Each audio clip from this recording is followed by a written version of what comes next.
Hey guys, good morning. I hope everyone is doing good. I hope you're enjoying your first day off. I'm not, if I'm being completely honest. I'm sitting here in my classroom and it's empty, and I'm a major dork, so of course I'm sad. And I just wish you guys were here. But since you're not, I'm going to go through a couple study guide problems for you guys to help you out. So today and tomorrow, work on your study guide and then take your test on Wednesday or sooner if you want. It's up to you guys. So the first ones here are just your basic Pythagorean theorem problems. Find your right angle. C, or the hypotenuse, is always opposite the right angle. So that means this one can be A and this one can be B, but remember, it doesn't matter which one is A or B. Our formula is A squared plus B squared equals C squared. Fill it in. 32 squared plus 77 squared equals C squared. Come over to your calculator. 36 squared. Right here is your button to do your exponent of 2. 77 squared. Add them together.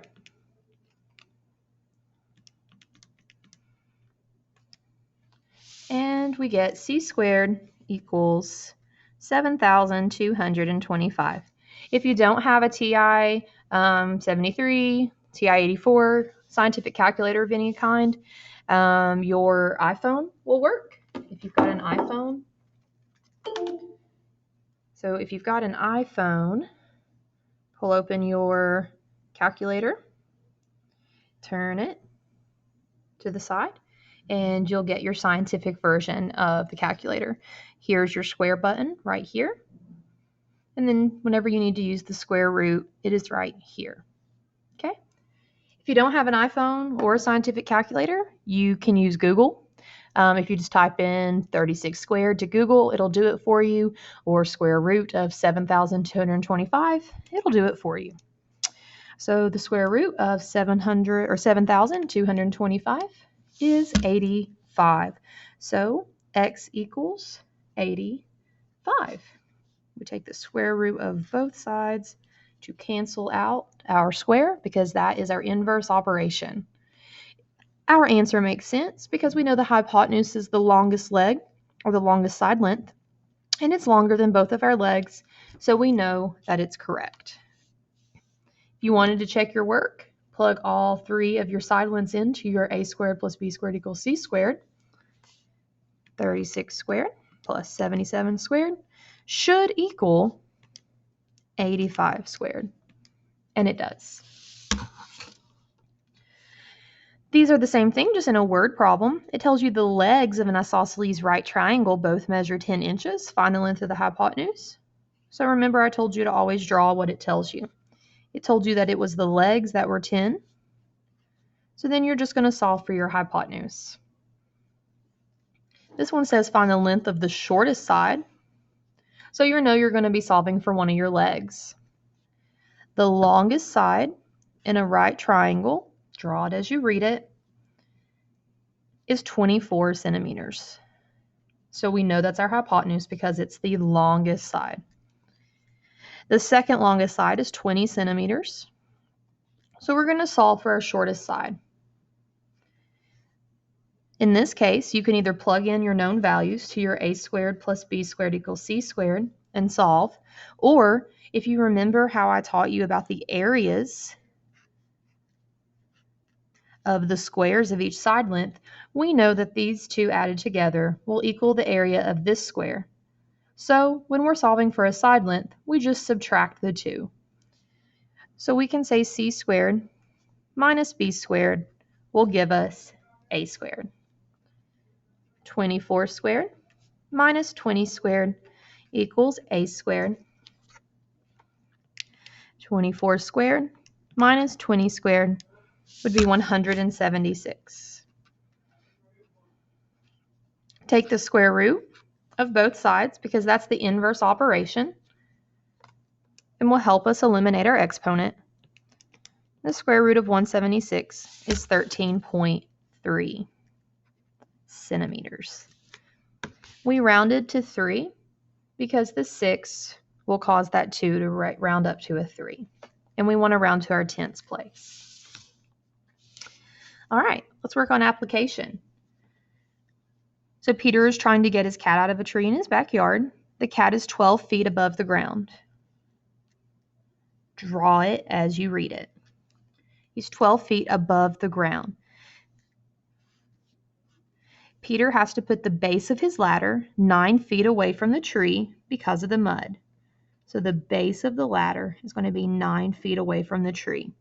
How long does the ladder, so here's your ladder, need to be in order to reach the cat? For this one, the front view of a tent is shown below. If a zipper is going to be put along the length of X, how long should the zipper be? For this one, this entire base is 16. Therefore, we're going to need to divide it in half to see that this side length here is 8. This is opposite the right angle, so this is C. So I'm going to do C squared minus B squared equals A squared, where this is 17 and this is 8, and that'll give me my answer for A.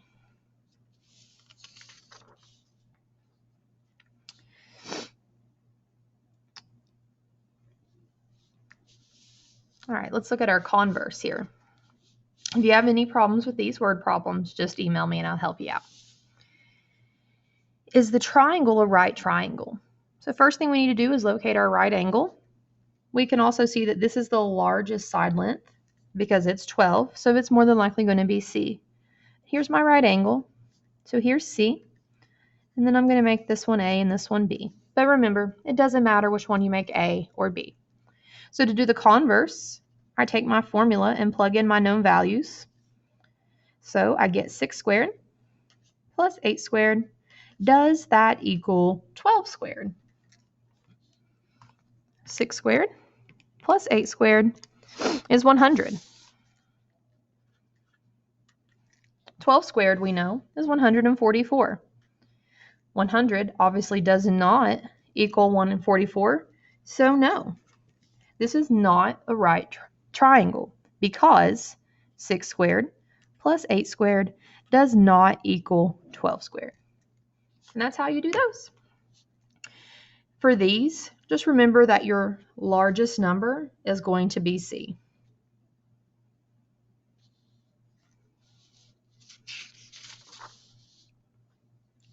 Here we're using the area of the squares to determine the proofs of the Pythagorean theorem. So if the area, remember the area of a square is length times width. So what that means is if I multiply my side lengths, that will give me my area. If I take the square root of my area, that will give me a side length. So the area of square 3 is 80 centimeters squared. And the area of square 2 is 100 centimeters squared. So what is the area of square 1? Well, I know that the area of this square plus the area of this square equals the area of this square. So 80 plus 100 will equal the area of square 1.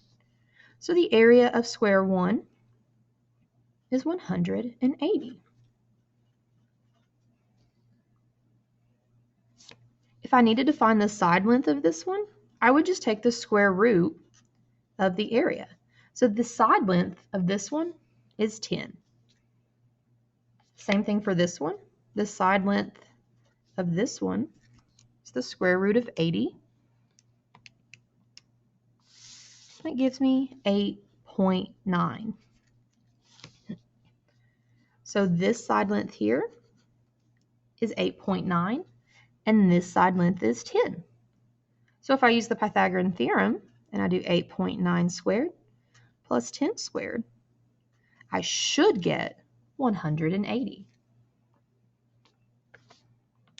8.9 squared plus 100 squared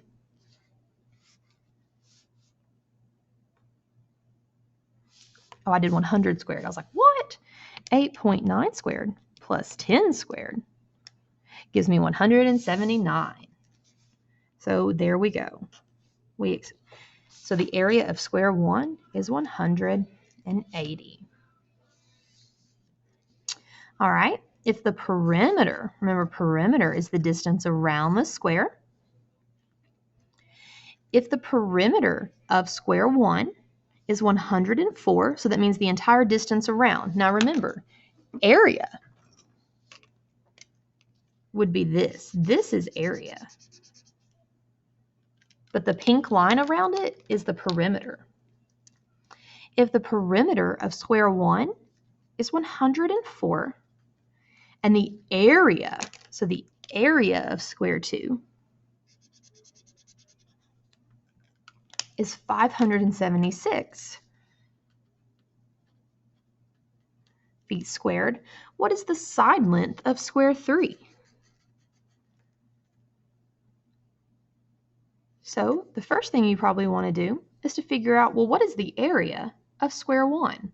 So in order to do that, let's figure out what our side lengths are. There are 4 side lengths. So if the perimeter is 104, if I divide 104 by 4, I get 26. So the side lengths are 26. Then let's find the area of square 1. So in order to do that, I need to do length times width, or 26 squared. So the area of square 1 is 26 squared. So the area of square 1 is 676.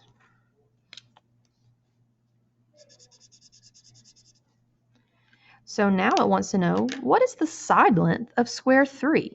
Be careful that you're paying attention to what it's asking for. Well, based on the Pythagorean theorem, I know that the square of square 1 minus the square of square 2 would equal the square of square 3, also known as the area of square 1 minus the area of square 2 will equal the area of square 3. So if the area of square 1 is 676, just like saying c squared, minus the area of square 2, which is 576, also known as, let's just say, b, that would mean that the area of square 3, we'll call it a, would be 100. So the area of square 3 is 100.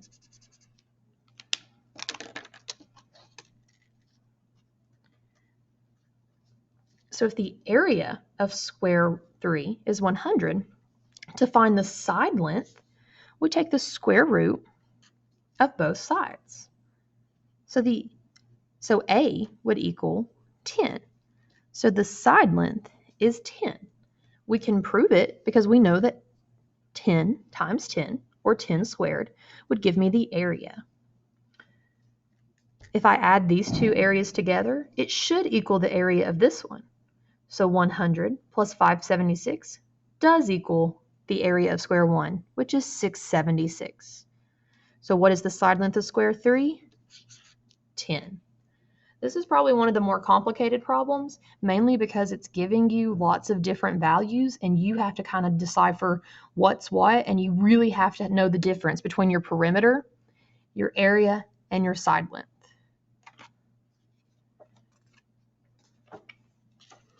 Just a quick review of that. So if this is my square, the pink is the perimeter, the purple is the area. And to find the area, we do length times width, which is the same thing as squaring one of the side lengths because it's a square. So all side lengths should be equal. So if my side length here was 5,